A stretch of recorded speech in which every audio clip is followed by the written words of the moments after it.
Bhola grandpa instantly climbed up a nearby banyan tree. The tiger roared and circled the tree about 100 times.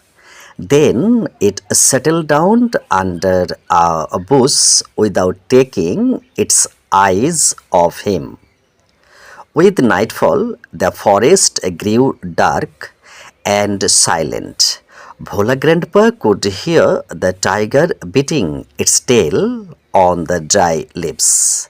Hours passed. ভোলা দাদা সঙ্গে সঙ্গে নিকটে একটি বটগাছের ওপরে উঠে গেলেন।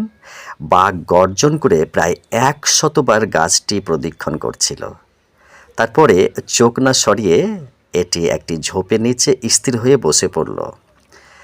রাত্রি নামার সঙ্গে সঙ্গে বনটি অন্ধকার এবং নীরব হয়ে গেল। ভোলা দাদা শুনতে পেলেন শুকনো পাতায় বাঘ তার লেজ দিয়ে আঘাত করছে। কয়েক ঘন্টা কেটে গেল।